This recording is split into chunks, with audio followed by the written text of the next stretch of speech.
وسلام علی عبادہ الذین اصطفیٰ اما بعد۔ مصر کے ایک شیخ گزرے ہیں عطاء اللہ اسکندری رحمۃ اللہ علیہ۔ شاذلیہ سلسلہ کے بزرگ تھے، مگر اللہ نے ان کو بڑی معرفت سے نوازا تھا۔ وہ الازہر کے اندر استاد بھی رہے، اور جامعہ الازہر کو جو پوری دنیا کے اندر عزت ملی، ایسے اساتذہ کی وجہ سے ملی۔ بہت باخدا انسان تھے، اور جب بات کرتے تھے تو بڑی جچی تلی کرتے تھے۔ انہوں نے ایک کتاب لکھی، اس کا نام ہے الحکم۔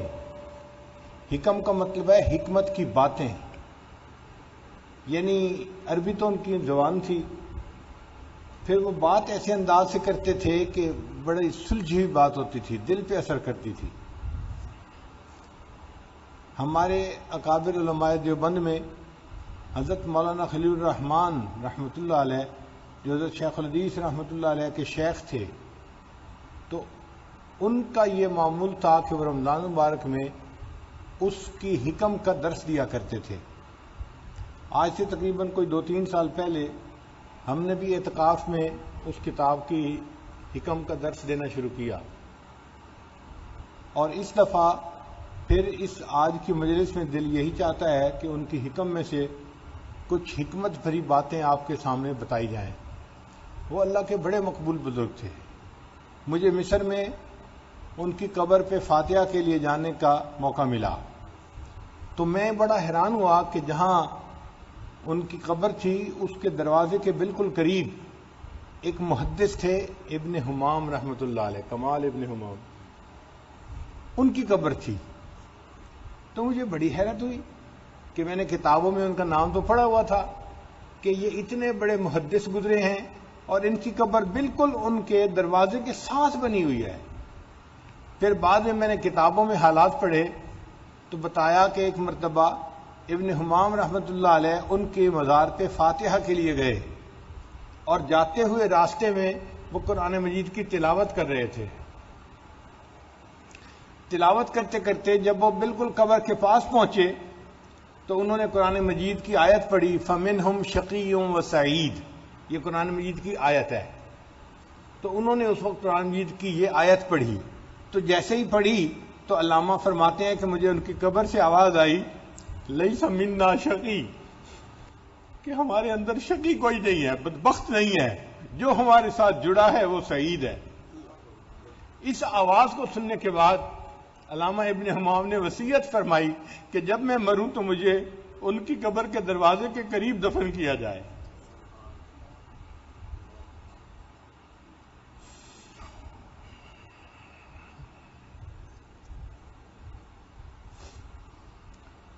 فرماتے ہیں الاکوان ظاہرها غرۃ، اکوان کون سے ہے؟ موجودات، یعنی دنیا کی چیزیں۔ جو دنیا کی چیزیں ہیں ان کا ظاہر زیب و زینت، یہ فریب اور دھوکہ ہے۔ وباطنها عبرۃ، اور اس کا باطن عبرت انگیز ہے۔ فالنفس تنظر الى ظاہر غرتها، نفس جو ہے وہ ان کے ظاہر کی زیب و زینت کو دیکھتا ہے۔ والقلب ينظر الى باطن عبرتها، اور قلب ان چیزوں کی باطن کی عبرت کو دیکھتا ہے۔ ہمارے ارد گرد دنیا کی جو بھی کوئی چیز ہے یہ فریب اور دھوکے کی مانند ہے۔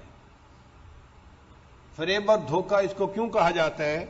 اس لیے کہ یہ انسان کو اپنے اندر مشغول کر لیتی ہے، اور انسان اپنے اصلی مقصد کو بھول جاتا ہے، آخرت کو بھول جاتا ہے۔ آپ دیکھیں، کوئی مکان بنانے میں لگا ہوا ہے، کوئی دکان بنانے میں لگا ہوا ہے، کوئی فیکٹری بنانے میں لگا ہوا ہے، کوئی اپنی جنت سجانے میں لگا ہوا ہے، اور آخرت کی طرف سے دھوکہ، ان کا ذہن آخرت کی طرف نہیں جاتا، بس دنیا ہی میں کچھ بنانے کو لگا ہوا ہوتا ہے۔ اور جی میرا دل چاہتا ہے میں ایک فیکٹری بناؤں، میں ایک سٹور بناؤں، میں فلاں چیز بناؤں۔ تو دنیا کی چیزوں کے اندر اتنا مشغول ہو جانا کہ آخرت سے غافل ہو جانا، یہ دھوکہ ہے۔ ہمارے ایک قریبی ساتھی تھے، ایک مرتبہ انہوں نے فلائٹ پہ جانا تھا، تو فلائٹ وہ اپنی مس کر گئے، تو میں نے انہیں فون پہ پوچھا کہ آپ کی فلائٹ مس کیوں ہوئی؟ کہنے لگا جی کہ وقت سے پہلے پہنچ گیا تھا ایئرپورٹ اندر. جب اندر گیا تو خیال آیا کہ میں نے ٹیلی فون بدلنا ہے تو کیوں نہ یہاں میں دکان سے کوئی سیل فون لے لوں. کہنے لگے میں وہاں پہ چلا گیا. اب دیکھا تو وہاں پر تو درجنوں کی تعداد میں، سینکڑوں کی تعداد میں سیل فون پڑے ہوئے تھے. میں نے ایک دیکھا، دوسرا دیکھا، تیسرا دیکھا. کہنے لگے جو بیچنے والا بندہ تھا وہ بھی بڑا عقل مند نظر آتا تھا. اس نے کہا کہ یہ تو کوئی سمجھدار بندہ نظر آتا ہے. اس نے کہا کہ میں آپ کو اس کے فنکشن بتاؤں. میں نے کہا ہاں بتاؤ. اب وہ ایک فون اٹھائے اور اس کے فنکشن بتائے اور میں غور سے اس کو دیکھ رہا ہوں. کہنے لگے کہ اس نے میرا پورا گھنٹہ لے لیا اور اس گھنٹے کے دوران میری فلائٹ جو جانی تھی وہ روانہ ہو گئی، مجھے وقت کا پتہ ہی نہیں چلا. جب اسے احساس ہوا اس کی فلائٹ روانہ ہو چکی تھی اور اپنی فلائٹ وہ مس کر چکا تھا. اس کو کہتے ہیں دھوکہ، کہ وہ ایک کام کے اندر ایسا لگا کہ اپنے اصلی مقصد کو بھول گیا.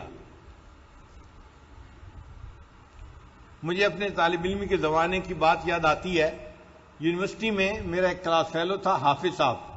بہت ذہین انسان تھا مگر بڑا رٹو تھا. ایسا چیز کو رٹتا تھا کہ بالکل فوٹوگرافک میموری تھی اس کی.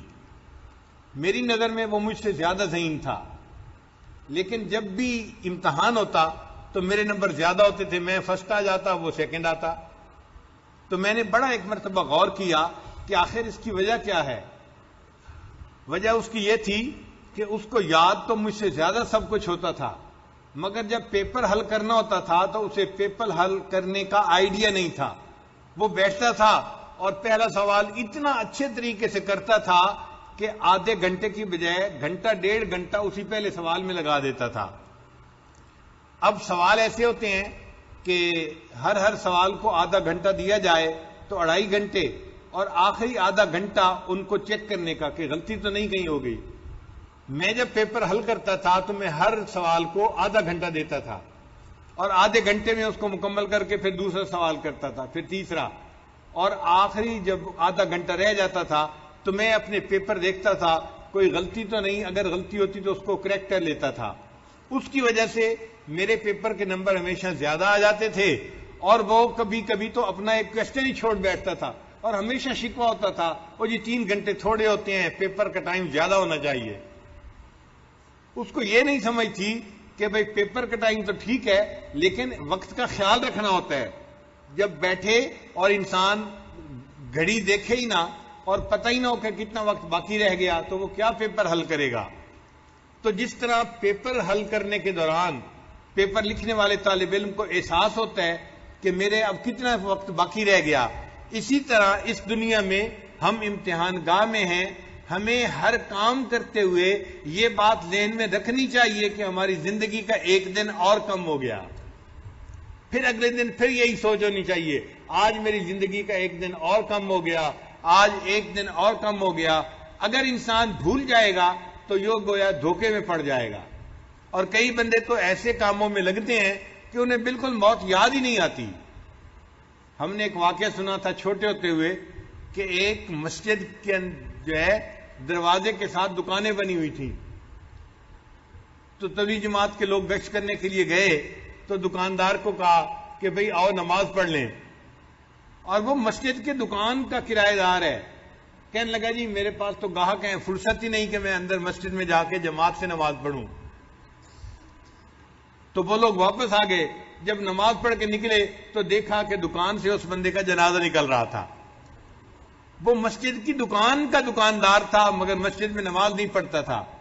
یہ دھوکہ ہے کہ انسان اپنی دنیا میں لگ کے اپنی آخرت کو بھول جائے. یہ دنیا کا ظاہر اتنا زیب و زینت والا ہے، اتنا خوبصورت ہے. میری دکان، میرا مکان، میری بیوی، میرے بچے، میرا لباس، میرا گاڑی، میری فلاں، ہم میری کرتے رہتے ہیں اور جب موت آتی ہے تو پتہ چلتا ہے کہ میرا تو کچھ بھی نہیں تھا، سب کچھ پرایا تھا. انسان اس دنیا سے خالی ہاتھ چلا جاتا ہے. تو یہ دنیا کا ظاہر جو ہے یہ زیب و زینت انسان کے لیے دھوکے کی مانند ہے. اس دھوکے میں نہیں لگنا چاہیے بلکہ اپنی آخرت کو یاد کرنا چاہیے. تو انسان کا نفس جو ہے وہ ان چیزوں کے ظاہر کو دیکھتا ہے اور انسان کا دل ان چیزوں کے باطن کو دیکھتا ہے. اس کا باطن عبرت ہے. اب دیکھیں عبرت کی بات ہے نا کہ انسان نے بالآخر اس دنیا سے چلے جانا ہے. آج جو بچہ نوجوانی میں بڑا گلفام نظر آتا ہے، بڑھاپے میں آپ اس کو دیکھیں اسی کا چہرہ چھوارے کی طرح بنا ہوا ہوتا ہے. تو بندہ اپنے آپ کو دیکھے کہ آج میں اتنا صحت مند اور نوجوان ہوں، کل میں ہڈیوں کا ڈھانچہ ہوں گا اور میرے لیے بیٹھا ہوں تو اٹھنا مشکل اور اٹھا ہوں تو بیٹھنا مشکل ہو جائے گا. یہ بڑھاپے کی حال ہوتی ہے اور انسان بھول جاتا ہے، بھلکڑ بن جاتا ہے، اسے یاد ہی نہیں ہوتا. چنانچہ بوڑھا آدمی ایک چیز کو بار بار پوچھتا ہے.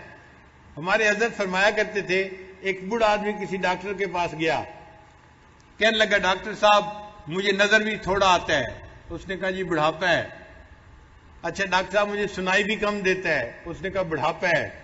ڈاکٹر صاحب میرے دانت بھی گر گئے ہیں. اس نے کہا بڑھاپا ہے. ڈاکٹر صاحب مجھے کھانا ہضم بھی نہیں ہوتا. اس نے کہا بڑھاپا ہے. ڈاکٹر صاحب مجھے رات کو نیند بھی ٹھیک نہیں آتی. اس نے کہا بڑھاپا ہے. اب بڑھاپا سن کے نا بوڑھے کو غصہ آ گیا. کہنے لگا ڈاکٹر صاحب یہ کیا ہوا کہ ہر بات پہ بڑھاپا ہے. اس نے کہا بابا جی یہ بھی بڑھاپا ہے.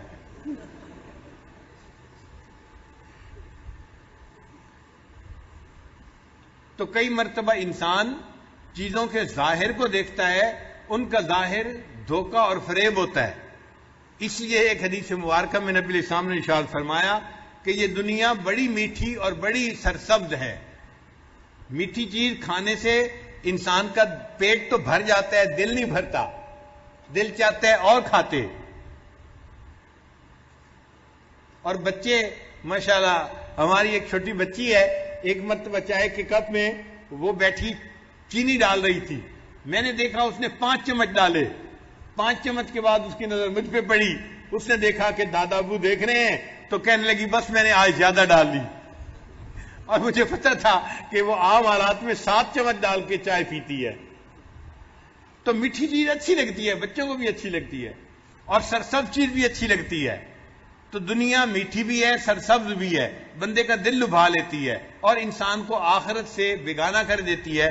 آخرت سے انسان کو جو ہے انسان کو آخرت سے غافل کر دیتی ہے. اس لیے یہ دنیا انسان کے لیے دھوکہ بن جاتی ہے. ہم لوگ دنیا میں جس حال میں بھی ہیں، ہمارا آخرت کا سفر چل رہا ہے، مستقل چل رہا ہے. اور یہ ایسا دھوکہ ہے کہ یہ لکھے پڑھوں کو لگتا ہے. یہ نہ سوچنا کہ ان پڑھ بندے کو دھوکہ لگتا ہے، نہیں، لکھے پڑھوں کو دھوکہ زیادہ لگتا ہے. وہ زیادہ دنیا میں جو ہے وہ دھس جاتے ہیں، بلکہ پھنس جاتے ہیں بیچارے. ان کو اپنے کاموں سے فرصت ہی نہیں ہوتی. نماز کی فرصت نہیں، تلاوت کی فرصت نہیں. ہم نے کئی بڑے لکھے پڑھوں کو دیکھا ہے روزانہ شیٹ بناتے ہیں، میں نے جی آج اتنی پروڈکشن دینی ہے اپنی فیکٹری میں. بھئی فیکٹری کی پروڈکشن کی تو آپ نے لسٹ بنا لی، روزانہ اعمال کتنے کرنے ہیں اس کی کبھی لسٹ نہیں بنتی. بھئی آخرت میں بھی تو جانا ہے، اس کی بھی تو لسٹ بنا لیتے کہ میں نے یہ اعمال کرنے ہیں، وہ نہیں بنتی. اس لیے یہ دنیا ہمارے لیے زیب و زینت کی وجہ سے دھوکہ اور فریب بن جاتی ہے. اس لیے حدیث پاک میں فرمایا کہ دنیا دار الفنا ہے، آخرت دار البقا ہے. دنیا دار الغرور ہے، آخرت دار السرور ہے. دنیا دار العمل ہے اور آخرت دار الجزا ہے. ہمارے حضرت مرشد عالم رحمت اللہ علیہ فرمایا کرتے تھے کہ یہ دنیا سیرگاہ نہیں، تماشا گاہ نہیں، آرام گاہ نہیں، قیام گاہ نہیں، یہ امتحان گاہ ہے. افسوس کہ ہم نے اس کو چراگاہ بنا لیا. جیسے چراگاہ میں جانور چرتے پھرتے ہیں، ہم بھی بس دنیا میں بس چرتے پھرتے ہیں. اس لیے یہ دنیا دھوکے کی جگہ ہے. سچے صوفی کی یہ پہچان کہ وہ دنیا سے بے رغبت ہو جاتا ہے اور اس کے دل میں آخرت کا شوق بڑھ جاتا ہے. حدیث مبارکہ میں فرمایا التجافی عن دار الغرور، کہ دھوکے والے گھر سے انسان کا دل ہٹ جائے، کٹ جائے. والانابۃ الی دار الخلود، اور ہمیشہ رہنے والے گھر کی طرف انسان کا دل جڑ جائے. یہ سچے صوفی کی پہچان ہوتی ہے. قرآن مجید میں اللہ فرماتے ہیں ومن اراد الآخرہ، اور جو بندہ آخرت کا ارادہ کرے، وسعی لہا سعیہا، اور وہ اس کے لیے کوشش کرے جیسے کوشش کرنے کا حق ہے، وہ مومن، اور وہ مومن ہو، فاولئک کان سعیہم مشکورا، تو اللہ تعالیٰ ان کی جو کوشش ہے اس کی قدردانی فرمائیں گے۔ جو اوراد و وظائف بتائے جاتے ہیں نا، ان کا بنیادی مقصد یہی ہوتا ہے کہ انسان کے دل سے دنیا کی محبت نکل جائے۔ اوراد و وظائف کے کرنے سے، ذکر کے کرنے سے انسان کے دل میں اللہ کی محبت بڑھتی ہے، اور اللہ کی محبت پھر اس کے دل سے ماں سوا کی محبت کو نکال دیتی ہے۔ جیسے ایک برتن کے اندر پانی ہو، آپ کسی اور چیز کو اس کے اندر ڈال دیں تو پانی باہر نکل جاتا ہے، اتنا پانی جتنی چیز ڈالی جائے۔ اسی طرح جب اللہ کی محبت انسان کے دل میں آتی ہے تو انسان کے دل سے دنیا کی محبت نکل جایا کرتی ہے۔ اسی لیے ذکر سے ذات کی محبت پیدا ہوتی ہے۔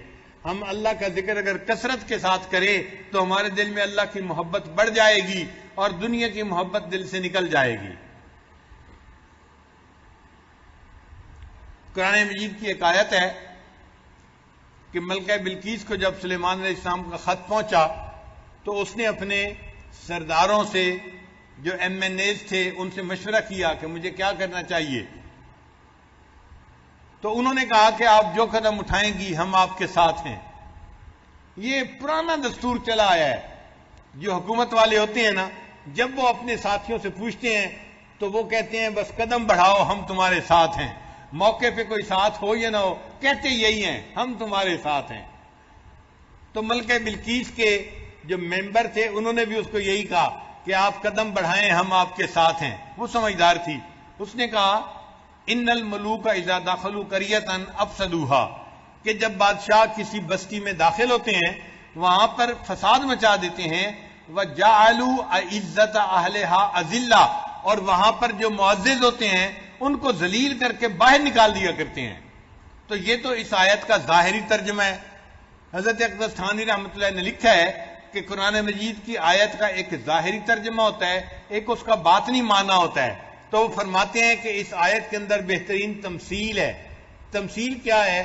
فرماتے ہیں کہ ان الملوک اذا دخلوا قریۃ، ملوک سے مراد اگر ہم مالک الملک اللہ کا نام لے لیں اور قریہ سے مراد دل کی بستی لے لیں تو پھر معنی یہ بنیں گے ان الملوک اذا دخلوا قریۃ، جب اللہ کا نام اس دل کی بستی میں داخل ہوتا ہے افسدوها، انقلاب مچا دیتا ہے، وجعلوا عزت اہلها اذلہ، اور دنیا جو دل میں معزز ہوتی ہے اس کو ذلیل کر کے دل سے باہر نکال دیا کرتا ہے۔ تو اللہ تعالیٰ کے ذکر کی یہ برکت ہے کہ دنیا کی محبت دل سے نکل جاتی ہے اور آخرت کی محبت دل میں آ جاتی ہے۔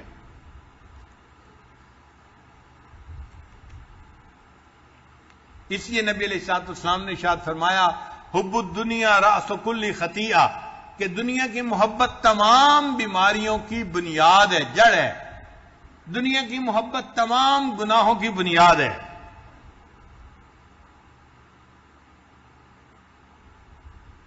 جس بندے کے دل میں دنیا کی محبت ہوئی وہ ہر گناہ کا ارتکاب کر بیٹھے گا اس دنیا کی محبت کی وجہ سے۔ اس لیے نبی علیہ السلام نے فرمایا الدنیا ملعونۃ، دنیا ملعونہ ہے، وملعون ما فیہا، اور ہر چیز جو اس کے اندر ہے وہ بھی ملعون ہے، الا ما کان للہ منہا، جو چیز اللہ کے لیے ہے اس کے سوا ہر چیز دنیا کی ملعون ہے۔ ان اللہ عز وجل لم یخلق خلقا هو ابغض الیہ من الدنیا، اللہ تعالیٰ نے کوئی مخلوق ایسی پیدا نہیں کی جس سے اللہ تعالیٰ کو ناپسندیدگی ہو، اللہ تعالیٰ کو بغض ہو، سوائے دنیا کے۔ دنیا سے اللہ تعالیٰ کو نفرت ہے۔ اس لیے جب سے اللہ نے دنیا کو پیدا کیا ہے لم ینظر الیہ، اللہ نے ایک مرتبہ بھی دنیا کو محبت کی نظر سے نہیں دیکھا۔ پیدا تو کر دیا ہمارے لیے امتحان کی خاطر، لیکن اللہ نے دنیا کو محبت کی نظر سے دیکھا نہیں کہ یہ میرے بندوں کو مجھ سے غافل کرتی ہے، یہ کوئی اچھی چیز نہیں ہے۔ اس لیے حدیث مبارکہ ہے الدنیا سجن المؤمن و جنت الکافر، کہ دنیا مومن کے لیے قید خانہ ہے اور کافر کے لیے جنت ہے۔ اب عام طلباء اس کا معنی یہ سمجھتے ہیں کہ دنیا کافر کے لیے جنت ہے کہ وہ یہاں مزے لیتا ہے، اور مومن کے لیے قید خانہ ہے کہ مومن کے لیے اوپر پابندیاں ہیں یہاں پر۔ یہ معنی بھی اپنی جگہ کسی جگہ ٹھیک ہے، لیکن صحیح معنی اس کا یہ ہے کہ دنیا میں انسان کو، مومن کو جتنی مرضی عیش مل جائے، جتنا مرضی آرام مل جائے، سہولت مل جائے، تب بھی دنیا کی یہ تمام لذتیں آخرت کی لذتوں کے مقابلے میں ایسی ہیں جیسے کہ کوئی بندہ قید خانے کے اندر ہوتا ہے۔ اور اگر کافر بندے کو دنیا کے اندر جتنی بھی سزا مل جائے، جتنی بھی اس کو دنیا کے اندر پریشانیاں آ جائیں، جہنم کے سزا کے مقابلے میں یہ دنیا کی سزائیں اس کے لیے جنت کی مانند ہیں۔ تو کافر کے لیے جنت ہے اور مومن کے لیے یہ قید خانے کی مانند ہے۔ ایک بزرگ نے اپنے کسی ساتھی سے کہا کہ صف لنا دنیا، میرے سامنے ذرا دنیا کی حقیقت بتاؤ، دنیا کی صفت بیان کرو۔ انہوں نے کہا کہ میں لمبی صفت بیان کروں یا مختصر؟ انہوں نے کہا بل اکثر، نہیں چھوٹی بیان کرے۔ انہوں نے فرمایا کہ دنیا کی تعریف یہ ہے کہ حلال ہا حساب، اس کا حلال جو ہے اس کا بھی قیامت کے دن حساب ہوگا، وہ حرام ہا عذاب، اور جو اس کا حرام ہوگا اس کے اوپر قیامت کے دن بندے کو عذاب دیا جائے گا۔ اب جس چیز کا حلال بھی حساب ہے، آپ سوچو وہ بندے کے لیے کہاں اچھی چیز ہے۔ اس لیے اگر حلال پیسہ بھی کمائیں تو بھی قیامت کے دن اس کا حساب تو دینا ہی پڑے گا۔ حدیث مبارکہ میں نبی علیہ السلام نے ارشاد فرمایا، میری امت کے غرباء قیامت کے دن میری امت کے امیر لوگوں سے 500 سال پہلے جنت میں داخل ہو جائیں گے، 500 سال پہلے جنت میں داخل ہوں گے، اور آخرت کا ایک دن دنیا کے 50,000 سال کے برابر ہوتا ہے۔ اب آخرت کا ایک دن اگر 50,000 سال کے برابر ہے تو 500 سال کے کتنے زیادہ ہوں گے؟ اتنا غریب لوگ پہلے جنت میں جائیں گے کیونکہ ان کا حساب چھوٹا مختصر ہوگا، اور جو امیر لوگ ہوں گے ان کے کھاتے کھلیں گے اور ان کو حساب دینا پڑے گا۔ چنانچہ ایک حدیث مبارکہ میں ہے کہ ایک صحابی کے بارے میں آتا ہے، ان کو کسی نے خواب میں دیکھا کہ وہ جنت میں گئے اور بہت پسینے میں شرابور تھے۔ تو کسی نے ان سے پوچھا کہ آپ کو اتنا پسینہ کیوں آ گیا ہے؟ انہوں نے کہا کہ مجھے اپنی ایک ایک پائی کا حساب دینا پڑا اور حساب دیتے ہوئے مجھے پسینہ آ گیا۔ تو پوچھنے والے نے پوچھا کہ آپ کو پسینہ کتنا آیا ہوگا؟ تو انہوں نے جواب میں کہا کہ اگر میں 300 اونٹوں کو غسل دیتا تو میرے پسینے کا پانی اس کے لیے کافی ہو جاتا۔ 300 اونٹوں کو غسل دیتا تو میرے پسینے کا پانی ان کے غسل کے لیے کافی ہو جاتا، اتنا پسینہ آیا۔ تو ہم دنیا میں اللہ سے مال تو مانگتے ہیں مگر یہ بھول جاتے ہیں کہ اس کا حساب بھی دینا پڑے گا۔ مال اچھی چیز ہے لیکن ایک حد تک رہے، اگر حد سے آگے بڑھ جائے تو یہ مال انسان کے لیے وبال بن جاتا ہے، اور اگر یہ حد کے اندر رہے تو انسان کے ایمان کے لیے ڈھال بن جاتا ہے۔ اسی لیے اللہ تعالیٰ نے مال کو قیامہ کا لفظ کہا ہے۔ ایک بیت اللہ کے لیے قیام کا لفظ استعمال ہوا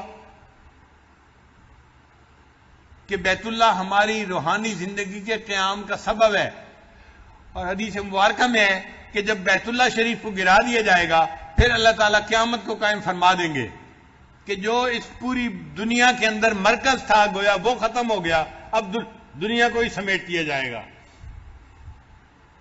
تو بیت اللہ بھی قیام ہے، اس کی وجہ سے یہ دنیا قائم ہے۔ اور مال کو بھی اللہ نے فرمایا وَلَا تُؤْتُوا السُّفَهَاءَ أَمْوَالَكُمُ الَّتِي جَعَلَ اللَّهُ لَكُمْ قِيَامًا، مال کو بھی قیامہ فرمایا کہ یہ بھی انسان کے لیے دین کے قیام کا سبب بنتا ہے۔ اگر حلال ہو اور حد کے اندر ہو تو انسان کے لیے کار خیر کا سبب بنتا ہے، دین کا سبب بنتا ہے، اس لیے یہ اچھی چیز ہے۔ حد سے بڑھ جائے، اس کی محبت دل میں آ جائے، پھر یہ انسان کے لیے نقصان دہ بن جاتا ہے۔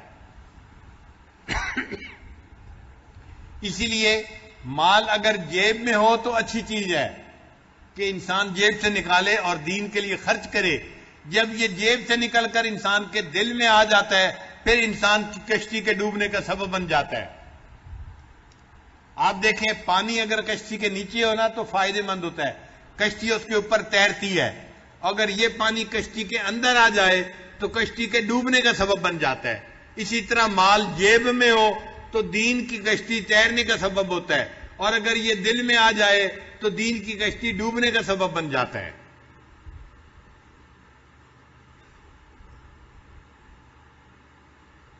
حدیث مبارکہ میں ہے اگر دنیا کا وزن اللہ کے ہاں ایک مکھی کے پر کے برابر ہوتا ما سقا فرعون منہا شربۃ ماء تو اللہ تعالیٰ فرعون کو پینے کے لیے پانی کا ایک گھونٹ بھی عطا نہ کرتے.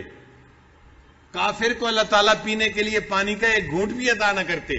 اگر اللہ کے ہاں پوری دنیا کی قدر و قیمت مکھی کے پر کے برابر ہوتی. اب مکھی کا پر کیا چیز ہے آپ بتائیں, کیا حقیقت ہے اس کی؟ تو اللہ کی نظر میں پوری دنیا کی حقیقت مکھی کے پر کے برابر بھی نہیں ہے. قرآن مجید نے انسان کی دنیا کی مثال پانی کی مانند دی ہے. وَاضْرِبْ لَهُم مَّثَلَ الْحَيَاةِ الدُّنْيَا كَمَاءٍ أَنزَلْنَاهُ مِنَ السَّمَاءِ. یہ دنیا کی زندگی پانی کی مانند ہے. چونکہ پانی میں اور دنیا کی زندگی میں چار چیزیں قدر مشترک کی مانند ہیں. پہلی بات کہ پانی کی یہ صفت ہے وہ ایک جگہ نہیں ٹھہرتا, اس میں سیلانیت ہوتی ہے. تو جس طرح پانی ایک جگہ نہیں ٹھہرتا, انسان کی زندگی کے حالات بھی ایک جیسے نہیں رہتے.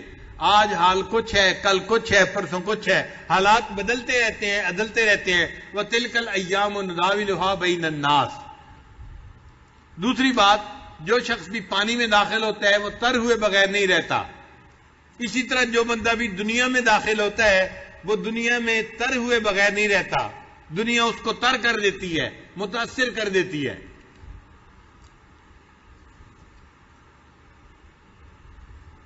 پھر پانی جب تک ضرورت کے مطابق ہو فائدہ دیتا ہے, ضرورت سے بڑھ جائے تو نقصان دیتا ہے. اسی طرح دنیا کی زندگی بھی ہے کہ ہم اس کو دین کے لیے استعمال کر لیں تو یہ دنیا کی زندگی فائدہ دے گی, اور اگر ہم اس کو دنیا کی عیش و آرام کے لیے ہی استعمال کریں گے تو یہ دنیا کی زندگی ہمارے لیے نقصان کا سبب بنے گی. پھر پانی کا ذائقہ, رنگ اور بو نہ بدلے تو پانی پاک ہوتا ہے. پانی تین طرح سے پاک محسوس ہوتا ہے. ایک, اس کے رنگ کو دیکھیں تو رنگ نہ بدلا ہوا ہو, اور دوسرا اس کا ذائقہ بھی نہ بدلا ہوا ہو, اور تیسرا اس کے اندر بو بھی نہ ہو. جس پانی کے اندر یہ تین صفات ہوں وہ پانی پاک ہوتا ہے. اسی لیے حکمت یہ ہے کہ انسان وضو کرتا ہے تو چہرہ دھونا فرض ہے, مگر چہرے سے پہلے ہاتھ دھوتا ہے, کلی کرتا ہے اور اپنے ناک میں پانی ڈالتا ہے. کیوں یہ شریعت نے حکم دیا کہ جب ہاتھ دھوئے گا تو رنگ کو دیکھے گا کہ پانی کا رنگ کیسا ہے, پتہ چلے گا. ہاتھ میں جو لے لیا کہ رنگ بدلا ہوا ہے یا نہیں بدلا ہوا. پھر جب منہ میں ڈالے گا تو ذائقے کا پتہ چل جائے گا. پھر جب ناک میں ڈالے گا تو بو کا پتہ چل جائے گا. اب جب رنگ بھی ٹھیک ہے, بو بھی ٹھیک ہے, ذائقہ بھی ٹھیک ہے, اب یہ پانی پاک ہے. اب اس سے فرض ادا کرو, اپنے چہرے کو دھو لو.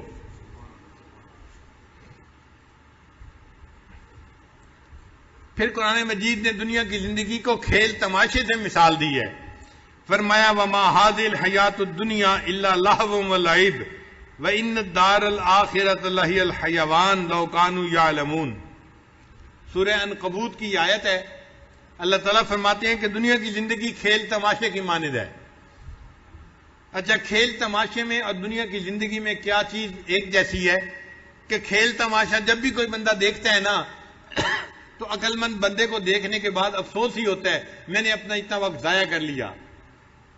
بے عقل آدمی کو تو افسوس نہیں ہوتا, اس لیے عقل مند کی شرط لگائی ہے. عقل کا ہونا ضروری ہے. جب کوئی بندہ عقل سے ہی فارغ ہے اس کی بات ہی کیا کرنی ہے.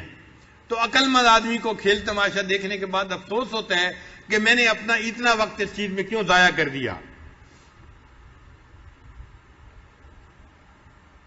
پھر عام طور پہ کھیل تماشا تھوڑی دیر میں ختم ہو جاتا ہے.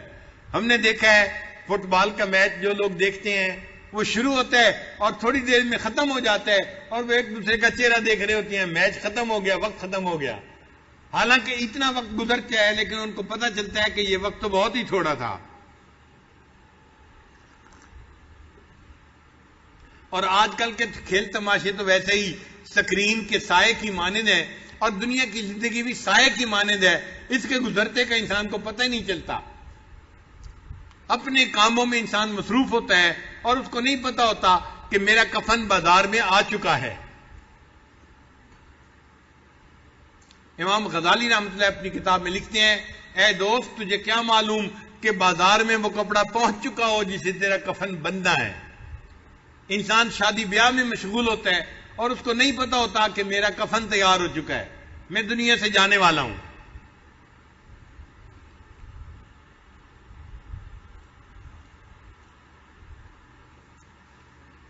حدیث پاک میں نبی علیہ السلام نے ارشاد فرمایا الدنیا جیفۃ و طالبھا کلاب، کہ دنیا مردار ہے اور اس کا جو طلب کرنے والا ہے اس کی مثال کتے کی مانند ہے۔ اب یہ لفظ ذرا ثقیل نظر آتا ہے، بعض لوگوں کو چبھتا ہے، جی کتا کیوں کہا گیا؟ بھئی مردار کو کون کھاتا ہے؟ کتے ہی کھاتے ہیں نا ہمارے ماحول میں۔ اسی طرح دنیا اگر مردار کی مانند ہے تو جو دنیا کے طلبگار ہیں وہ اللہ سے پیٹھ پھیرنے والے لوگ ہیں، اللہ کو بھولنے والے لوگ ہیں۔ اگر اللہ نے ان کو اس جانور کے ساتھ مثال دے دی تو کون سی بری بات ہے؟ بزرگوں نے اس کے درمیان مماثلت لکھی ہے، وہ فرماتے ہیں کہ کوا مردار کو کھاتا ہے لیکن اور قوموں کے ساتھ مل کے کھاتا ہے، یعنی مردار پڑا ہو نا تو کئی سارے کوے آئیں گے اور باجماعت مل کے اس مردار چیز کو کھائیں گے، لیکن جو کتا ہوتا ہے نا وہ مردار کو اکیلا کھانا پسند کرتا ہے، دوسرا کتا قریب آئے تو اس کے ساتھ لڑتا ہے، اس کو دور بھگاتا ہے۔ تو جس طرح کتا مردار کو اکیلا کھانا پسند کرتا ہے، دنیا دار بندہ بھی دنیا کو اکیلا کھانا پسند کرتا ہے۔ تین حصے دار ہوتے ہیں لیکن جو ان میں سے کام کر رہا ہوتا ہے وہ چاہتا ہے کہ بس سارا پروفٹ مجھے مل جائے، میرے باقی شراکت داروں کو کچھ بھی حصہ میں نہ ملے۔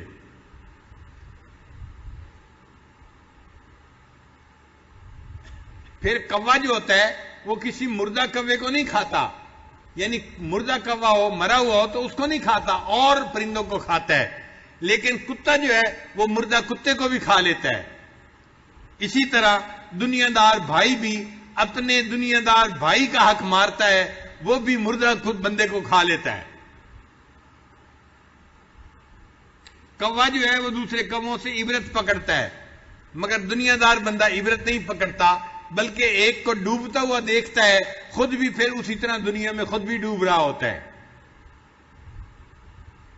کوا مردار تو کھاتا ہے لیکن ہڈیاں نہیں کھاتا، نرم گوشت کھاتا ہے، لیکن کتے کی مثال اور ہے کہ کتا جو ہے وہ مردار کا گوشت بھی کھاتا ہے اور مردار کی ہڈیاں بھی چباتا ہے۔ دنیا دار کی مثال بھی کتے کی مانند ہے، وہ دنیا کو بھی کھاتا ہے اور اس مال کے اوپر جو سود اسے ملتا ہے اس سود کو بھی کھا جاتا ہے۔ اس لیے نبی علیہ الصلوۃ والسلام نے جو مثال دی وہ بالکل ٹھیک مثال دی۔ اور اگر آپ کوے کو دیکھیں تو وہ دن میں مردے کو کھاتا ہے، رات کو اپنے گھونسلے میں چلا جاتا ہے۔ کتے کی مثال اور ہے، وہ دن میں مردے کو کھائے گا، جب رات آئے گی تو اس کے پاس بیٹھ کے پہرا دے گا پوری رات، تاکہ کوئی اور کتا نہ اس کو کھینچ کے لے جائے۔ اسی طرح دنیا دار کی مثال ہے، وہ بھی دنیا کو کھاتا ہے اور جب فارغ ہوتا ہے تو پھر پہرا دیتا ہے تاکہ میرے اس کام پر کوئی دوسرا بندہ قابل نہ ہو جائے۔ نبی علیہ السلام نے ارشاد فرمایا کہ مد دنیا والآخرۃ الا ذرتان ان رضیت احداہما سخطت احداہما الاخری، دنیا اور آخرت دو بہنوں کی مانند ہے۔ شریعت کا مسئلہ یہ ہے، انسان اگر ایک بہن سے نکاح کر لے تو دوسری بہن اس کے اوپر حرام ہو جاتی ہے، ایک وقت میں دو بہنوں کے ساتھ نکاح جائز نہیں ہے۔ تو جس طرح دو بہنوں کے ساتھ ایک وقت میں نکاح جائز نہیں ہوتا، اسی طرح ایک وقت میں دنیا اور آخرت کے ساتھ نکاح جائز نہیں ہوتا۔ جو بندہ دنیا سے نکاح کرتا ہے آخرت حرام ہو جاتی ہے، اور جو آخرت سے نکاح کر لیتا ہے گویا اپنے آپ پر وہ دنیا کو حرام سمجھتا ہے۔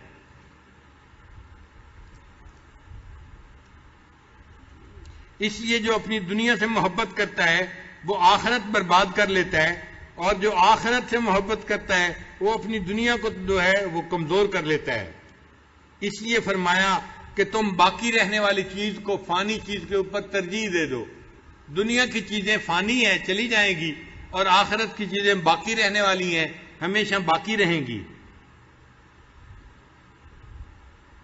امام ربانی مجد علی ثانی رحمۃ اللہ علیہ نے اپنے مکتوبات میں دنیا کی خوب مذمت کی ہے۔ وہ فرماتے ہیں دنیا ظاہر میں میٹھی اور صورت میں تر و تازہ معلوم ہوتی ہے، لیکن حقیقت میں زہر قاتل اور متاع باطل اور بے فائدہ گرفتاری ہے. اس کا مقبول ذلیل و خوار اور اس کا عاشق مجنون ہے. اس کا حکم اس نجاست کی طرح ہے جس کے اوپر مٹھاس کی تہ چڑھی ہوئی ہو، اور اس کی مثال اس زہر کی مانند ہے جس میں شکر ملی ہوئی ہو. عقل مند وہ ہے جو ایسی کھوٹی متاع پر فریفتہ نہ ہو اور اس طرح کے خراب اسباب کا طالب نہ ہو. فقہا اور علماء نے لکھا ہے اگر کوئی شخص وصیت کرے کہ میرا مال میری وراثت اہل زمانہ میں سے کسی عقل مند شخص کو تقسیم کریں، یعنی کوئی بندہ یہ وصیت کر جائے کہ جو میرا مال بچے گا میرے مرنے کے بعد اس کو عقل مندوں میں تقسیم کرو، تو فقہا نے لکھا ہے اس مال کو زاہد لوگوں میں تقسیم کیا جائے گا، کیونکہ زاہد بندہ عقل مند ہوتا ہے جو دنیا سے زہد اختیار کرتا ہے. یہ عقل مندی کی دلیل ہے، یہ مال ان زاہد لوگوں میں تقسیم کیا جائے گا. نبی علیہ السلام نے ارشاد فرمایا الدنیا دار من لا دار لہ، دنیا گھر ہے اس بندے کا جس کا آخرت میں کوئی گھر نہیں. ومال من لا مال لہ، اور مال ہے اس بندے کا جس کا آخرت میں کوئی مال نہیں. وَلَہَا يَجْمَعُ مَن لَا عَقْلَ لَهُ، اور دنیا کو جمع وہ بندہ کرتا ہے جس کے پاس عقل کی رتی نہیں ہوتی. تو حدیث پاک میں نبی علیہ السلام نے اس بندے کو بے عقل کہا ہے. تو دلوں سے یہ حسرت نکال دیجئے کہ ہمارے پاس لاکھوں ہو، کروڑوں ہو، ہمارا بینک بیلنس ہو اور ہمارے پاس مال پیسہ زیادہ ہو. بس اللہ ضرورت کے مطابق بندے کو عطا کر دے کہ بندے کسی کا محتاج نہ بنے دنیا میں. یہ دعا مانگنی چاہیے. نبی علیہ السلام نے دعا مانگی اللہم احینی مسکینہ وامتنی مسکینہ وحشرنی فی زمرۃ المساکین. اے اللہ مجھے دنیا میں مسکین کی زندگی عطا فرما اور مسکینوں کے ساتھ موت عطا فرما، اور قیامت کے دن مسکینوں کے زمرے میں مجھے کھڑا فرما. نبی علیہ السلام نے دعا مانگی اے اللہ میں تجھ سے مانگتا ہوں کہ میری آل کے لیے بس اتنا دے، میں ایک دن کھانا کھاؤں تو شکر ادا کروں، اور دوسرے دن میں اگر فاقہ کروں تو میں صبر کروں. تو نبی علیہ السلام ایک دن فاقہ پسند فرماتے تھے اور دوسرے دن کھانا کھا کے شکر ادا فرماتے تھے. یہ نبی علیہ السلام کی شان ہے جن کو اللہ نے دنیا کے تمام خزانے ان کے قدموں میں ڈال دیے تھے. جبریل علیہ السلام حاضر ہوئے اور عرض کیا اے اللہ کے حبیب صلی اللہ علیہ وسلم آپ ملک الرسول بن کے زندگی گزارنا چاہتے ہیں یا عبد الرسول بن کے زندگی گزارنا چاہتے ہیں؟ یعنی عبد الرسول کا کیا مطلب کہ رسول بھی ہو مگر ظاہری زندگی ایک غلام کی مانند ہو، سادہ زندگی ہو، غریبی کی زندگی ہو، یا آپ سلیمان علیہ السلام کی طرح ایک نبی بھی ہوں اور وقت کے بادشاہ بھی ہوں. اللہ تعالیٰ نے اختیار دیا نبی علیہ السلام کو، تو نبی علیہ السلام نے پسند فرمایا اے اللہ میں ایک غلام مگر آپ کا رسول بن کے زندگی گزارنا چاہتا ہوں. اس لیے دنیا کی چیزوں کی جو ہے نا حسرت دل میں نہ رکھیں، آخرت کی تمنا دل میں رکھیں. اللہ تعالیٰ ہمیں آخرت کی نعمتیں عطا فرمائے جو ہمیشہ باقی رہنے والی ہیں. دنیا کی چیزیں تو جو ہے فنا ہونے والی ہیں، ان کا کیا بھروسہ. اس لیے انسان دنیا سے خالی ہاتھ واپس جاتا ہے.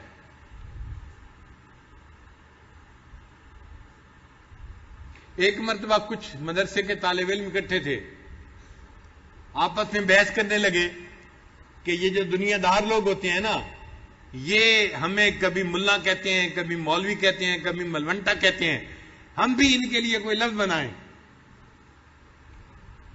تو طلباء ہوتے ہیں، دماغ تو چلتے ہیں نا. تو انہوں نے کہا ہاں ان کے لیے ہم بھی کوئی ایسا لفظ بنائیں کہ جو عزت والا لفظ بھی ہو اور ان کی حقیقت بھی اس میں ظاہر ہو جائے. تو انہوں نے سوچ کے ایک لفظ بنایا. کہنے لگے کہ ان دنیا داروں کے اندر کیا چیز خاص ہوتی ہے؟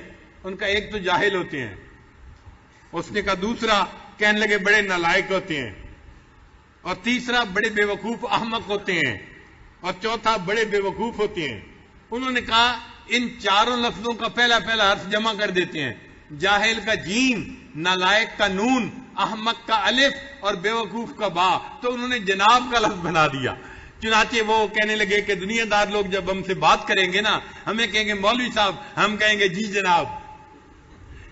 اب ان کو کیا پتا کہ جناب کے لفظ میں وہ کتنا کچھ ان کو بتا رہے ہیں آگے سے.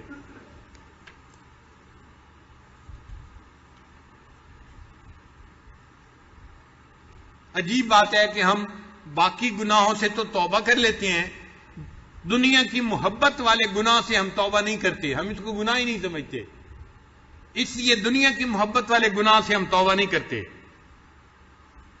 رابعہ بصریہ نے دعا مانگی، اے اللہ جس نے آسمان کو زمین پر گرنے کے روک دیا، دنیا کی محبت کو میرے دل میں داخل ہونے سے روک دے۔ اے اللہ جس نے آسمان کو زمین پر گرنے سے روک دیا، دنیا کی محبت کو میرے دل میں داخل ہونے سے روک دیجئے۔ ہم نے کبھی یہ دعا مانگی؟ ہم تو بلکہ شوق سے دعائیں مانگتے ہیں، اے اللہ اور زیادہ عطا فرما دیجئے، حل من مزید، حل من مزید۔ اور یہ پتہ نہیں ہوتا کہ جتنا زیادہ مل رہا ہے مال آتا ہے اور اپنے ساتھ وبال بھی لے کے آتا ہے۔ بھئی آپ بتائیں، اگر کسی بندے کو اللہ تعالیٰ مال عطا فرما دیں اور اس کی اولاد کو نافرمان بنا دیں تو یہ اس کے لیے فائدہ ہے یا نقصان ہے؟ بتائیے۔ اگر اللہ تعالیٰ کسی بندے کو مال عطا فرما دیں اور اس کی بیوی بد کردار بن جائے، یہ اس کے لیے فائدہ مند ہے یا نقصان دہ ہے؟ اگر اللہ تعالیٰ کسی بندے کو دنیا کا مال عطا فرما دے اور قیامت کے دن کا حساب لمبا کر دیں، یہ اس کے لیے فائدہ ہے یا نقصان ہے؟ تو مال صرف مانگنا اچھی بات نہیں ہے، ہاں اتنا مال ضرور مانگے کہ جو ضرورتوں کو پورا کر دے اور دین کے لیے انسان کا معاون بن جائے۔ مال کی محبت کا دل میں ہونا یہ برا ہے، مال کا ہونا برا نہیں ہے۔ اس لیے دیکھیے کہ ہمارے بعض جو ہے اکابرین کے پاس بہت مال تھا۔ حضرت عمر لانو کے دسترخوان پر کتابوں میں لکھا ہے ایک وقت میں 65,000 لوگ کھانا کھایا کرتے تھے۔ 65,000 لوگ امیر المومنین عمر لانو کے دسترخوان پہ کھانا کھاتے تھے۔ آپ بتائیں کتنا کھانا پکتا ہوگا 65,000 لوگوں کے لیے؟ آج ہم 1,000 بندوں کے لیے کھانا تیار کرتے ہیں، خدمت کی جماعت کہتی ہے کہ جی تھک جاتے ہیں۔ بھئی 65,000 لوگ صبح دوپہر شام جو کھانا کھاتے ہوں گے تو وہاں کتنا انتظام ہوگا اور اللہ نے ان کو کتنا مال دیا ہوگا، مگر انہوں نے اس مال کو آخرت کے لیے استعمال کیا، دنیا کے لیے استعمال نہیں کیا۔ میں نے ایک کتاب میں پڑھا، ایک صحابی بڑے مہمان نواز تھے، ان کے حالات میں لکھا ہوا تھا کہ وہ روزانہ 12 اونٹ اپنے مہمانوں کے لیے ذبح کیا کرتے تھے۔ 12 اونٹ، اب 12 اونٹ کھانے کے لیے کتنے مہمان ہوتے ہوں گے بتائیے ذرا۔ آپ پورے مجمع میں اتنے امیر لوگ بیٹھے ہوں گے، کوئی ہے جس کے گھر میں ایک بکرا مہمانوں کے لیے روز ذبح ہوتا ہو؟ ایک بکرا، 12 بکروں کی بات تو دور کی بات ہے۔ ہمارے ہاں تو 12 بکروں کے ذبح کرنے والا کوئی بندہ نظر نہیں آتا جو مہمانوں کے لیے کرے، اور وہ 12 اونٹ مہمانوں کے لیے روزانہ ذبح کرتے تھے۔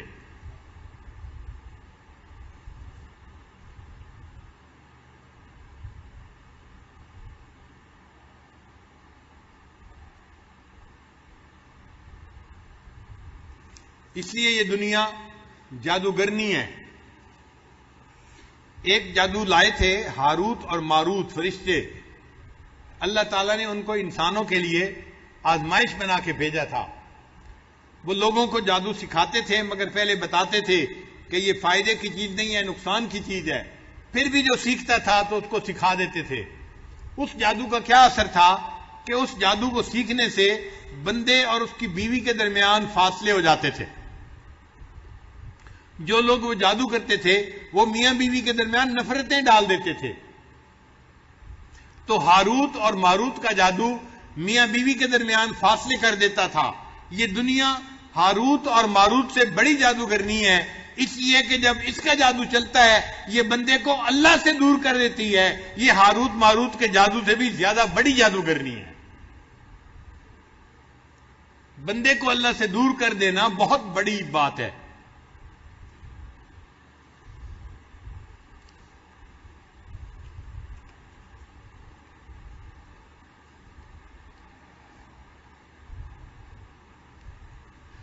ہمارے اکابرین میں ایک بزرگ گزرے ہیں، خواجہ عبید اللہ احرار رحمت اللہ علیہ، سمرقند کے رہنے والے تھے اور ان کی بہت زمینیں تھیں، تو زرعی طور پہ ان کو بہت آمدنی ہوتی تھی زراعت کی وجہ سے، اور شہر کے اندر بڑی مارکیٹیں تھیں ان کی۔ تو جیسے پلازا ہوتا ہے نا، کرائے پہ دیتے ہیں، دکانیں کرائے پہ دیتے ہیں، اس کی بھی آمدنی بڑی تھی. تو اللہ تعالیٰ نے ان کو بہت مال دیا تھا. اتنا مال تھا کہ ان کے گھوڑے کو جب باندھنا ہوتا تھا تو زمین میں جو لوہے کی سلاخ ڈالی جاتی ہے، کئی مرتبہ وہ نہیں ملتی تھی، تو سونے کی سلاخ کو زمین میں گاڑ کے ان کے گھوڑے کو باندھا جاتا تھا. سونے کی سلاخیں زمین میں باندھی جاتی تھی. اتنا اللہ نے ان کو مال دیا تھا. چنانچہ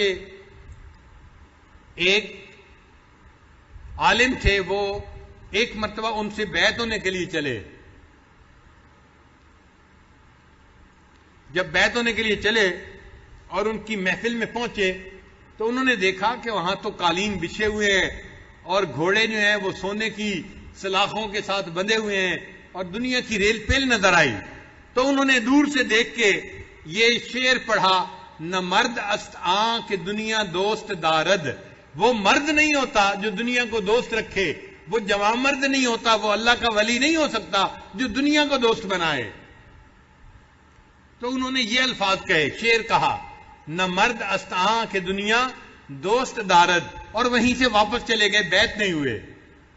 راستے میں ایک جگہ پر تھک گئے تھے تو وہ سوئے. جب سوئے تو انہوں نے خواب دیکھا کہ خواب میں قیامت کا دن ہے اور وہ کھڑے ہوئے ہیں اور ان کے گرد لوگوں کا جم گھٹا لگا ہوا ہے اور لوگ ان سے اپنا حق مانگ رہے ہیں اور ان کے پاس اتنی نیکیاں نہیں کہ وہ لوگوں کو دے کے اس سے نکل سکیں اور لوگ مطالبہ کر رہے ہیں. اب وہ پریشان تھے کہ میں ان لوگوں سے کیسے جان چھڑاؤں گا. اتنے میں پریشانی میں کیا دیکھا کہ ایک آدمی گھوڑے پہ سوار آ رہا ہے. جب قریب آئے تو انہوں نے دیکھا کہ وہ حضرت خواجہ عبید اللہ احرار رحمت اللہ علیہ تھے. انہوں نے آ کے گھوڑے کو روکا اور لوگوں سے پوچھا کہ بھئی تم اس بندے کو کیوں پریشان کر رہے ہو. انہوں نے کہا جی انہوں نے میری غیبت کی تھی، میرے اوپر بہتان لگایا تھا، میرے خلاف یہ بات کی تھی، میرا حق دینا ہے، میری دل آزاری کی تھی، ہم اپنا اپنا حق مانگ رہے ہیں. جب انہوں نے یہ سنا تو انہوں نے اپنے ساتھ والے بندے کو کہا، اچھا یہ شخص عالم ہے، میرے حساب میں سے نیکیاں ان لوگوں کو دے دو اور اس عالم کی جان بچا دو.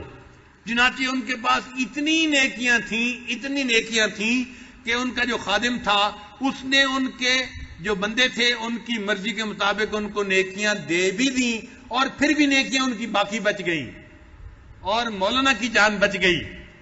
اب جب مولانا کی جان بچ گئی تو آنکھ کھلی تو مولانا نے دل میں سوچا کہ میرا یہ خواب بے معنی نہیں ہے، یہ مجھے اللہ والے نظر آتے ہیں، مجھے غلطی ہوئی ہے، میں دوبارہ جاتا ہوں ان کے پاس، میں تو ان سے ملا ہی نہیں، بات ہی نہیں کی. چنانچہ مولانا پھر ان کے پاس آئے اور حضرت کے پاس آ کے انہوں نے اب سلام کیا. جب انہوں نے سلام کیا تو خواجہ عبید اللہ احرار رحمت اللہ نے پوچھا کہ مولانا جب پہلی مرتبہ آئے تھے تو کیا شعر پڑھ کے گئے تھے یہاں؟ کشفن ان کو پتہ چل گیا. انہوں نے پوچھا کیا شعر پڑھا تھا؟ تو وہ کہنے لگے کہ حضرت میں نے شعر پڑھا تھا، نہ مرد است آں کہ دنیا دوست دارد. تو حضرت نے شعر کو مکمل کیا، فرمایا اگر دارد برائے دوست دارد، اگر بندے کے پاس مال ہو تو اللہ کے لیے ہونا چاہیے، پھر یہ مال برا نہیں ہوتا. پھر مولا نے ان سے بیعت کی اور ان کے خلفاء میں سے بنے. تو اگر اللہ تعالیٰ بندے کو یہ نعمت دے، اس کو اللہ کے لیے استعمال کرنا چاہیے، دین کے لیے استعمال کرنا چاہیے، پھر یہ فائدے کی چیز ہے. دیکھیں نا چھری ہے، اگر چھری سے آپ سبزی کاٹیں، پھل کاٹیں تو فائدے کی چیز ہے، اور اگر ویسے کسی بندے کا جسم کاٹیں تو نقصان والی چیز ہے. اسی طرح مال بھی اگر دین کے لیے استعمال ہوگا تو فائدے کی چیز ہے، اور اگر فقط دنیا کے لیے عیش و عشرت کے لیے استعمال ہوگا تو یہ انسان کے لیے ایک فتنہ ہے، ایک وبال ہے، بندے کو اللہ سے دور کرنے کا سبب بن جاتی ہے.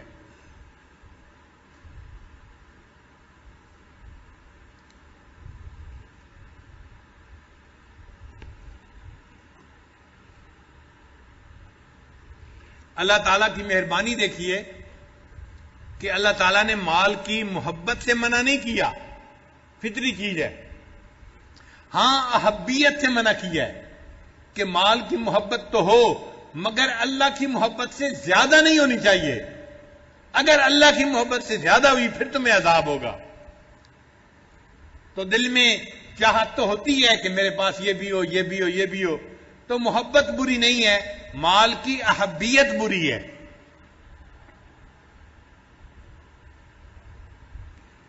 حضرت تھانوی رحمۃ اللہ نے ایک بڑی خوبصورت بات لکھی ہے. وہ فرماتے ہیں کہ عوام الناس کی نظر میں صحابہ کرام کی بڑی کرامت یہ ہے کہ جب فتوحات کا سلسلہ شروع ہوا تو صحابہ کرام کے سامنے سونے چاندی کے ڈھیر لگ گئے تھے، مگر ان کے دل اس سونے چاندی کے ڈھیر میں اٹکے نہیں. وہ ان سے اپنا دل ہٹا کے آخرت کی طرف لگائے رکھا اور آخرت کی تیاری کر کے چلے گئے. تو وہ فرماتے ہیں کہ عوام الناس کی نظر میں صحابہ کی بڑی کرامت یہ ہے کہ انہوں نے دریا میں گھوڑے ڈال دیے تھے اور دریا میں سے پار اتر گئے. یہ ان کی بڑی کرامت ہے. فرماتے ہیں نہیں، اس سے بڑی کرامت یہ ہے کہ فتوحات کا سلسلہ شروع ہوا، صحابہ کے سامنے اللہ نے دنیا کے دریا بہا دیے سونے چاندی کے، وہ اس دریا میں سے اپنا ایمان بچا کے چلے گئے. یہ بڑی کرامت ہے ان کے لیے.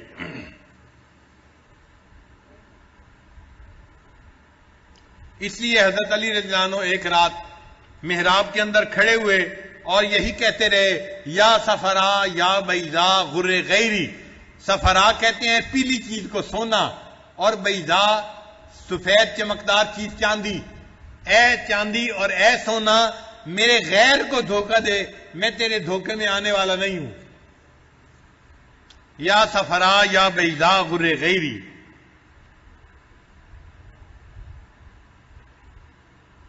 بعض لوگ یہ سمجھتے ہیں کہ ترک دنیا کا مطلب یہ ہے کہ انسان بیوی بچوں کو چھوڑ دے اور قبرستان میں چلا جائے، وہاں جا کے مراقبے کرے یا غار میں جا کے اللہ کی عبادت کرے.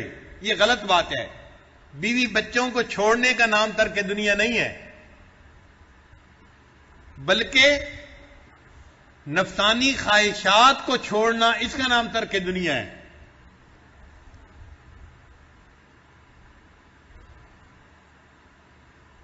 انسان اپنی نفسانی خواہشات کو چھوڑے، یہ ترک دنیا ہے.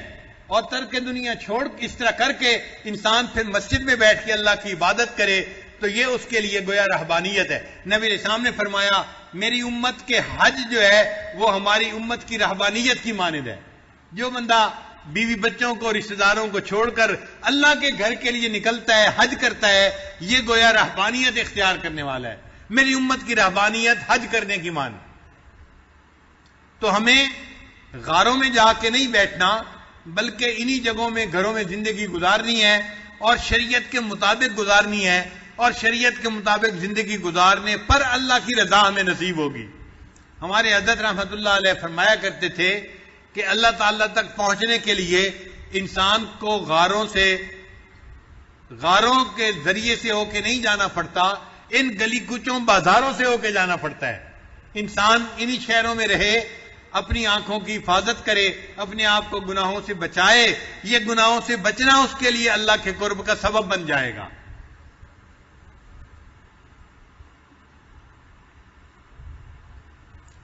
امام ربانی مجدد ثانی رحمۃ اللہ نے اپنے مکتوبات میں لکھا ہے کہ ترک دنیا کی دو قسمیں ہیں. فرماتے ہیں ایک تو یہ ہے کہ بقدر ضرورت سے زائد تمام جائز چیزیں بھی ترک کر دی جائیں. یعنی جو ضرورت کی چیزیں ہیں انسان ان کو اپنے پاس رکھے، جو ضرورت سے زائد ہیں ان کو اللہ کے راستے میں خرچ کر دے، غریبوں کو دے دے، رشتہ داروں دوسروں کو دے دے. فرماتے ہیں کہ یہ ترک دنیا کی اعلیٰ قسم ہے. دوسری قسم یہ ہے کہ حرام اور شبہ والی چیزوں سے پرہیز کیا جائے اور مباح کاموں سے فائدہ اٹھایا جائے. یہ قسم بھی خصوصاً اس زمانے میں بہت ہی غنیمت ہے.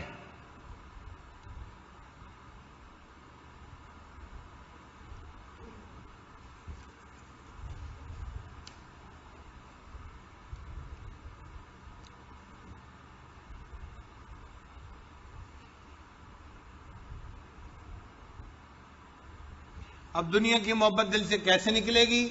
اللہ کے ذکر کی کثرت سے نکلے گی. اور دوسرا، آخرت کی نعمتوں پر غور و خوض کریں. جنت کے بارے میں جو نعمتیں ہیں ان کے بارے میں سوچیں. جتنا غور کریں گے اتنا دل چاہے گا کہ انسان دنیا میں کیوں اپنے آپ کو الجھائے، انسان اپنے لیے اللہ سے جنت مانگے، آخرت مانگے.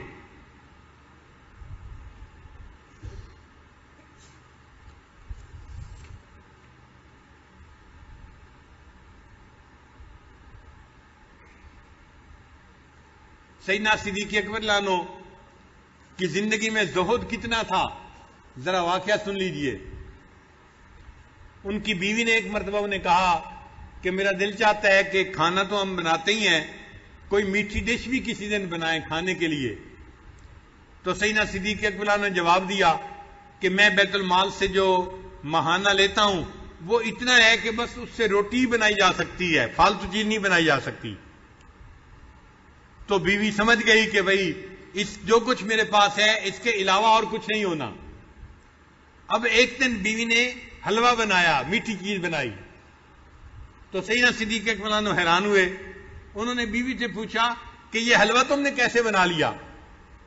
اس نے کہا جی جو آپ کی تنخواہ آتی ہے نا، میں اس میں سے ایک ایک پیسہ روزانہ بچت کرتی رہی، مہینے کے اینڈ پہ اتنے پیسے ہو گئے کہ میں ایک دفعہ اس سے حلوہ بنا لیا۔ تو صدیق اکبر نے فرمایا تجربے سے ثابت ہو گیا یہ ایک پیسہ روزانہ میری ضرورت سے زائد ملتا ہے، آئندہ مہینے کی تنخواہ میں ایک پیسہ تنخواہ میں سے روزانہ کم کر دیا۔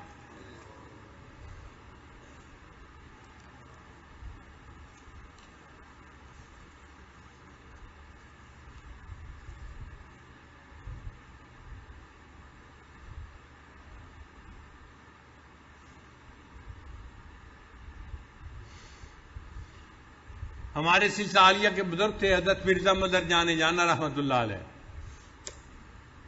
وقت کا ایک نواب ان سے بیعت ہوا، اور وہ پھر اس نے سوچا کہ حضرت کے پاس اتنے مہمان ہوتے ہیں، لنگر چلتا ہے، ہزاروں لوگ کھانے والے ہوتے ہیں، تو مجھے چاہیے کہ میں حضرت کے لیے کوئی زمین کا ٹکڑا وقف کر دوں تاکہ اس کی آمدنی ملتی رہے اور لنگر کا سلسلہ چلتا رہے۔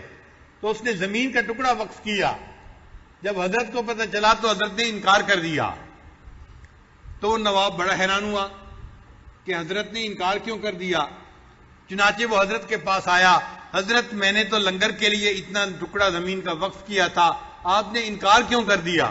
تو حضرت نے آگے سے بڑا خوبصورت جواب دیا، فرمایا اللہ تعالیٰ نے پوری دنیا کے لیے قلیل کا لفظ استعمال کیا ہے، قل متاع الدنیا قلیل، کہہ دو کہ دنیا کی متاع قلیل ہے۔ تو اللہ نے پوری دنیا کو قلیل کہا ہے، اور اس قلیل میں سے تھوڑا سا تم نے میرے نام وقف کیا ہے، وہ عقل بن گیا۔ اتنا تھوڑا لیتے ہوئے مجھے حیا آتی ہے، میں اتنا تھوڑا نہیں لینا چاہتا، انکار کر دیا۔ اور شیخ عبد القادر جیلانی رحمت اللہ علیہ کو ایک بندے نے نیم روز کے علاقے کی بادشاہی دے دی تھی کہ حضرت یہ پورا صوبہ آپ کا ہو گیا، نیم روز کا پورا صوبہ، جتنی آمدنی ہوگی وہ آپ کے مہمانوں کے لیے ہوگی۔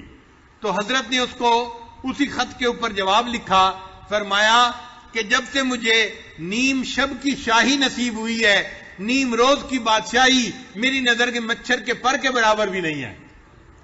جب سے مجھے نیم شب کی شاہی نصیب ہوئی ہے، نیم روز کی بادشاہی میری نظر میں مچھر کے پر کے برابر بھی نہیں ہے۔ ہم بھی آج رمضان مبارک کے اس رات میں دعا مانگتے ہیں، اللہ ہمیں بھی نیم شب کی شاہی عطا فرما دیجئے تاکہ ہم بھی آپ کے چاہنے والوں میں شامل ہو جائیں۔ وآخر دعوانا ان الحمد للہ رب العالمین۔ تھوڑی دیر کے لیے مراقبہ کر لیجئے، آنکھوں کو بند کر لیجئے، سر کو جھکا لیجئے، دنیا اور جو کچھ دنیا میں ہے اس سے ہٹ کٹ کے اللہ کی یاد میں ڈوب جائیے۔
دل مغموم کو مسرور کر دے،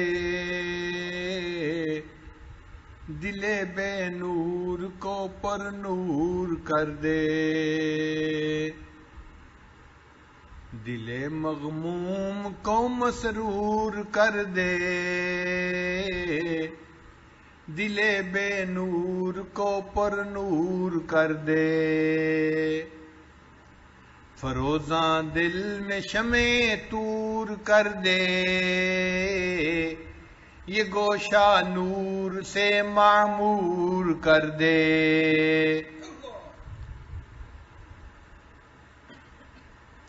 ہے میری گھات میں خود نفس میرا،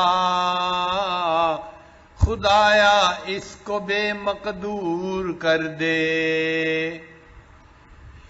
میرا ظاہر سنور جائے الہی، میرا ظاہر سنور جائے الہی، میرے باطن کی ظلمت دور کر دے، میں وحدت پلا مخمور کر دے، محبت کے نشے میں چور کر دے،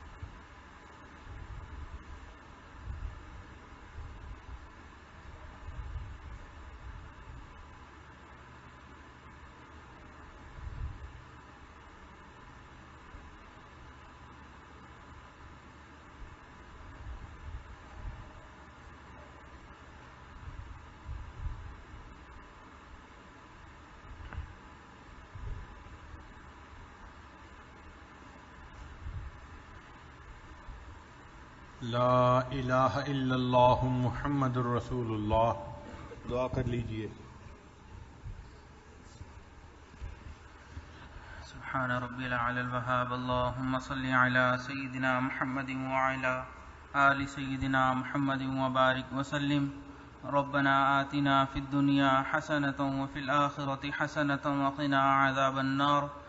ربنا لا تزغ قلوبنا بعد إذ هديتنا وهب لنا من لدنك رحمة إنك أنت الوهاب. اے اللہ ہم سب کے صغیرہ کبیرہ گناہوں کو معاف فرما. اے اللہ ہماری خطاؤں سے درگزر فرما. اے اللہ ہمارے عیبوں کی پردہ پوشی فرما. اے اللہ اپنے عشق کی آتش ہمارے سینوں میں پیدا فرما. ہمارے انگ انگ روئیں روئیں سے اپنے ذکر کو جاری فرما. ہڈی ہڈی بوٹی بوٹی میں اپنی یاد کو پیدا فرما. اے اللہ ہم آپ کے گھر میں آئے بیٹھے ہیں.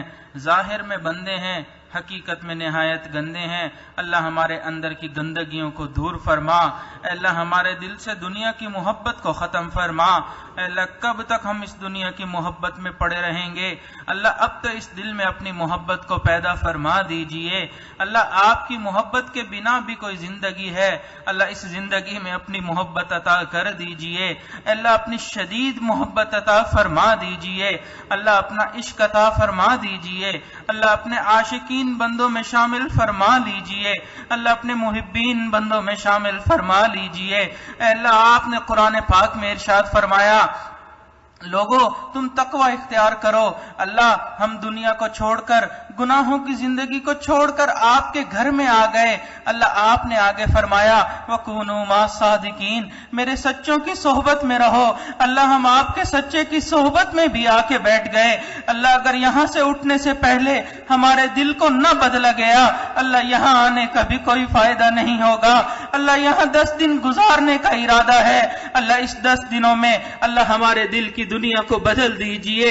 اللہ آپ کے حبیب نے ارشاد فرمایا پوری انسانیت کے قلوب آپ کی 2 انگلیوں کے درمیان ہیں. یقلبها کیف یشاء، آپ جس کا دل جس طرف چاہیں پھیر دیتے ہیں، اللہ ہمارے دلوں کو اپنی طرف پھیر دیجئے، اللہ اپنے عشق کی طرف پھیر دیجئے، اللہ سنت کی زندگی کی طرف پھیر دیجئے، اللہ حیا والی زندگی عطا فرما دیجئے، اللہ فسق و فجور سے محفوظ فرما لیجئے، اللہ گناہوں والی زندگی سے توبہ کرتے ہیں، اللہ ہماری توبہ کو قبول فرما لیجئے، اللہ بنی اسرائیل کا وہ شخص جس نے 100 لوگوں کو قتل کیا تھا، اللہ توبہ کی نیت سے گھر سے نکلا تھا، اللہ اگر آپ کے نیک لوگوں کی صحبت میں ابھی پہنچا بھی نہیں تھا، راستے میں موت آ گئی، اللہ آپ نے اس کی مغفرت کا فیصلہ کر دیا، اللہ ہم تو نیکوں کی صحبت میں آ گئے ہیں، اللہ آپ کے گھر میں بیٹھے ہوئے ہیں، اللہ آپ سے مانگ رہے ہیں، اللہ مانگنے والوں کو خالی پھیرنا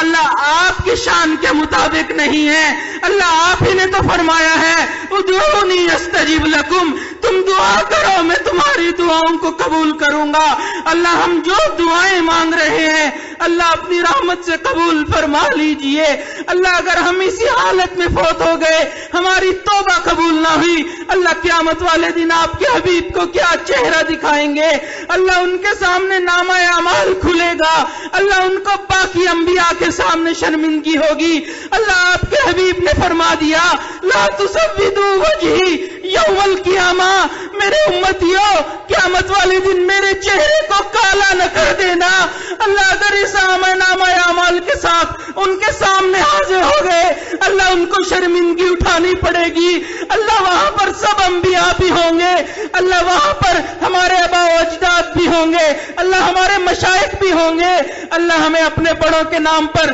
دھپا لگنے سے محفوظ فرما دیجئے، اللہ ہمارے سارے گناہوں کو اللہ رمضان المبارک کی برکت سے اللہ نیکیوں میں تبدیل فرما لیجئے، اللہ اٹھے ہوئے ہاتھوں کو قبول فرما لیجئے، اللہ ہم نے دنیا میں دیکھا اگر اتنا مجمع کسی دنیا کے سخی کے پاس چلا جائے اتنے مجمع کو تو وہ بھی خالی نہیں لوٹائے گا، اللہ اس دنیا دار کو اس مجمع کو دینا مشکل ہے لیکن آپ کا ہم سب کو بخش دینا آسان ہے، اللہ ہم سب کے اٹھنے سے پہلے مغفرت فرما دیجئے، اللہ مجمع میں جس کسی کے ہاتھ آپ کو پسند آ رہے ہیں اللہ آپ کو ان اٹھے ہوئے ہاتھوں کا واسطہ اللہ اس واسطے سے ہمارے گناہوں کو معاف کر دیجئے، اللہ جس کسی کے آنسو آپ کو پسند آ رہے ہیں اللہ آپ کو ان آنسوؤں کا واسطہ اللہ ہمارے گناہوں کو معاف کر دیجئے، اے اللہ ہم آپ سے دعائیں مانگ رہے ہیں، اللہ آپ کے حبیب نے ارشاد فرمایا تمہارا اگر جوتی کا تسمہ بھی ٹوٹ جائے تم اپنے اللہ سے مانگو، اللہ ہم نے آپ سے مانگنا ہے آپ ہی نے ہمیں دینا ہے، اللہ آپ کے حبیب نے ہمیں آپ کا در دکھلایا، یہ بھی بتلا دیا اس در کے سوا کوئی دوسرا در نہیں، اللہ آپ ہی کے در سے انبیاء کو بھی ملا، آپ ہی کے در سے اولیاء کو ملا، اللہ ہمیں بھی آپ ہی کے در سے ملنا ہے، اللہ اپنے دروازوں کو کھول دیجئے، اے اللہ ہمیں معلوم ہے ہم سب کی مغفرت کر دینے سے آپ کے خزانوں میں کوئی کمی واقع نہیں ہوگی، اللہ ہم سب کی مغفرت کر دیجئے، اللہ اپنی جود و سخا کا مظاہرہ فرما دیجئے، اللہ آپ سخی ہیں آپ کو سخاوت سجتی ہے، اللہ اپنی سخاوت کا مظاہرہ کر دیجئے، اللہ اٹھنے سے پہلے ہم سب کے گناہوں کو معاف کر دیجئے، اللہ ہم نے دنیا میں دیکھا بچہ ماں باپ سے مانگتا ہے، ماں باپ اس کی چھوٹی چھوٹی خواہشوں کو پورا کر کے خوش ہو جاتے ہیں، اللہ ہماری بھی یہی خواہش ہے کہ آپ ہمیں اپنی رضا عطا فرما دیجئے،